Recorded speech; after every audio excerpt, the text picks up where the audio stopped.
Teaching Kids About Money, Chapter 8. Kids do things for their reasons, not yours. The next 3 chapters are really practical, so I'm going to talk to you as if we're in the same room. The purpose of this is to help you really understand the core concepts by applying them to yourself. We believe that by completing these exercises for yourself, you will be better able to help your children make the connection between what they want and how they work with money. Now you'll get the most out of this chapter by doing the exercises as they come up. There's a workbook with the templates for each exercise included below, so pause the video by clicking the pause button at the bottom of this video screen and print the workbook now. And make sure that you have a pen handy too. We all put all of our resources, so time, attention, money and energy, into the things that we consider to be most important, the things that we value most. Understanding our own behaviour is the best way to learn how to interact with our children effectively. This simple process to investigate our own values is a great place to start. So now let's complete the first exercise in your workbook. So turn to exercise 1. To do the activity to find out what you value most, ask yourself the question, what is important to me in life? And write your answers in your workbook.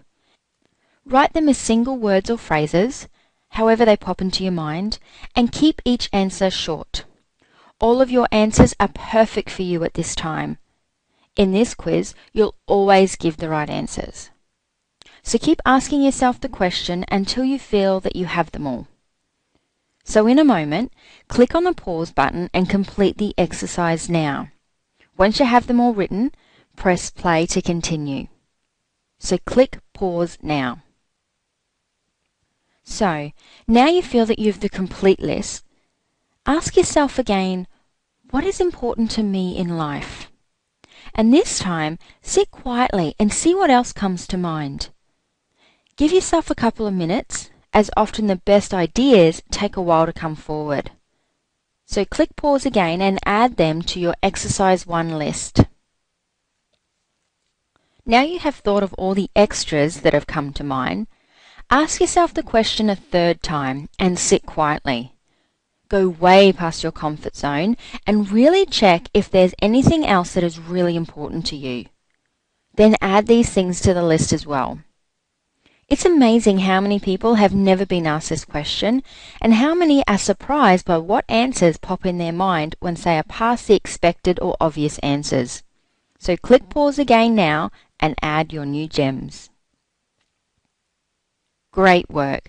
I'm assuming you gave the exercises your best because that's the best way to really get what you want for you and your kids.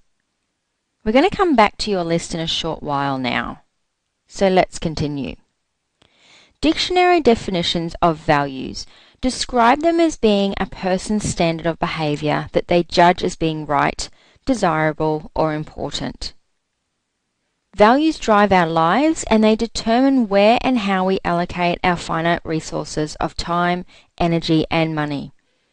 It can seem quite confusing when you try to connect your goals directly to your values, because the values list will often include a mix of tangible and intangible items. So in order to further clarify what is really important to us, it's useful to sort our values into 2 lists. So first, write the abstract or intangible things that you've included in the intangible values column. Then list the things that you can see or touch, physical evidence of them existing, in the 2nd column. And we use the term tangible values for these items as they are the things we're seeking to have in our lives. So here's an example of sorting intangible values from our tangible values. In this example, family and career would end up in the tangible values column as they physically exist, and honesty and success would be in the intangible values list. As you can see, our intangible values are more about how we choose to operate in the world or our human traits and behaviours. Our tangible values are physically able to be obtained or achieved. It is these tangible values that we can focus our goal setting on and move towards achieving. When you can describe exactly what it is that you want, you can set your conscious and unconscious mind in the direction of obtaining what you really want. In a moment, turn to exercise 2 and sort your values list from exercise 1 into 2 columns. So that is, sort them into intangibles and tangibles. So press pause and complete exercise 2 now, and when you're done, press play to continue. Welcome back. How did you go? Let's continue on. The next step in this process is to see how real you are being with yourself. Looking at how we live our lives and use our resources is the best way to collect evidence of whether our tangible values actually align with what we say they are. We all have finite resources, including time, our most valuable resource, as we can never get more of it than what we have. Physical assets that we own in our environment. Thoughts and problem solving, our mental processing power. Imagination and dreams. Physical energy and effort, and also money. So press pause and complete exercise 3 by reading each question to yourself and then writing your top 3 answers in the spaces provided. Again, keep your answers to a couple of words maximum. So press pause now, complete the exercise, and when you're done, press play to continue. So now that you've answered all of the questions, add up how many times each item is repeated on your list and write them in order. This will give you a list of your values in order of importance to you, and then compare this list with your previous list to see how closely they align. So click on pause again and create your list of values that you've based on where you spend your resources now. There is a space in the workbook for this. So click pause now and press play to continue once you've done. Welcome back. How'd you go? Well, the exercise that you've just done is a very important exercise to help people be realistic about what they really value and realize why they're spending their resources on specific things and perhaps not achieving things that they tell others that are important. Sometimes we may say things are important to us because we think that it is what the person we are talking to wants to hear from us. Once you take out the money that you spend on the necessities of life, examine where you spend the rest of your money. Clearly seeing what you allocate money to and why can help you realize how important it is to learn about your children's tangible values and what they therefore will want to spend money on. So what do you imagine your children's tangible values are? Well, the best way to find out is to ask them.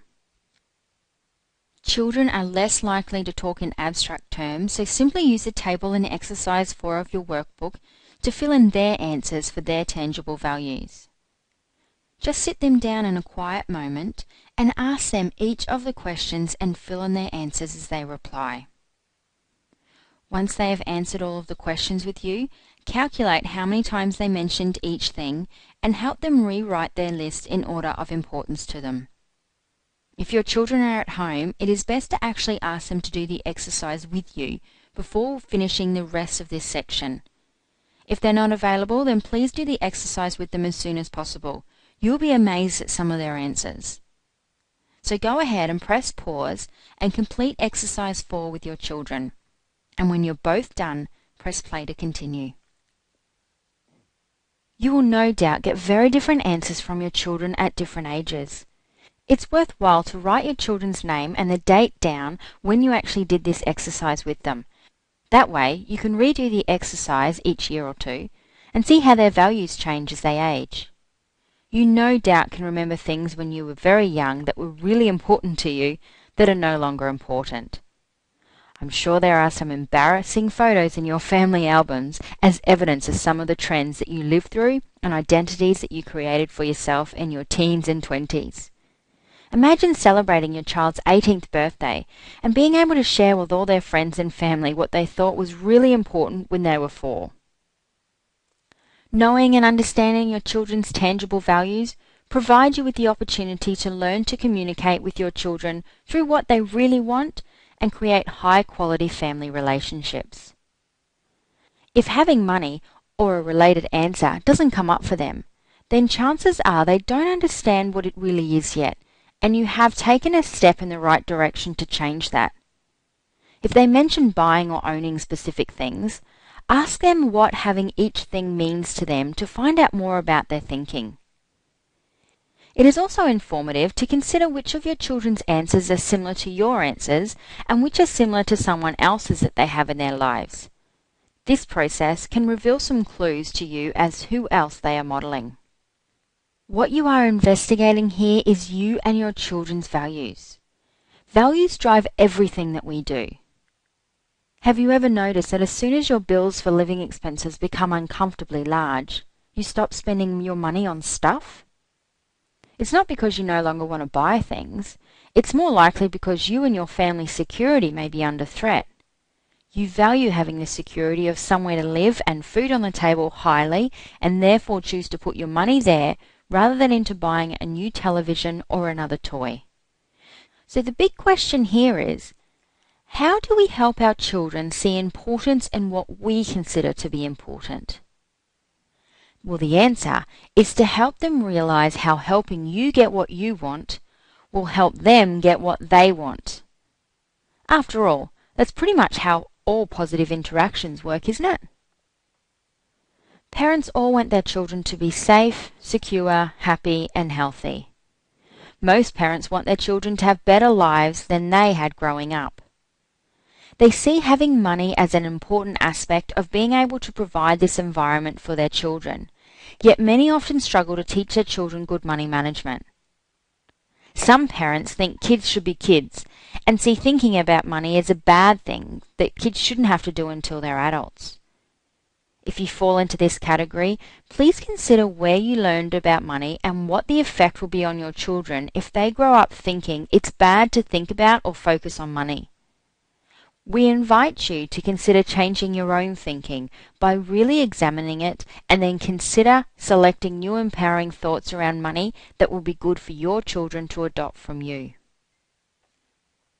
Financially secure people who don't worry about money are generally people with the mindset that it's great to think about money, so you always have more than enough. It's all about what and how often you think about money. When you consider things you now do easily, you learn the skills you have by starting with the basics and then adding new skills bit by bit to build on what you know. When you couldn't work out how to get to the next level, you no doubt discovered that the best way to move forward was to go to someone who already knew, such as going to an expert and find out from them. To do this, you may have asked them in person, watched them demonstrate, read a book, watched a DVD, or found out information on the internet. Then you put your new understanding and information into practice. You did it for yourself. We all learn by trial and error. Would you rather your children make financial errors with small amounts of money at a young age, or their first mortgage as an adult? Take a minute to consider how you know that you know something. When asked the question, many people answer they really know something when they see and feel themselves actually doing the new thing. They also answer that they really know it in their mind. So think about what you see and feel yourself doing in the area of money, and thoroughly consider if you know you are modeling the good money skills and behaviors that you want for your children.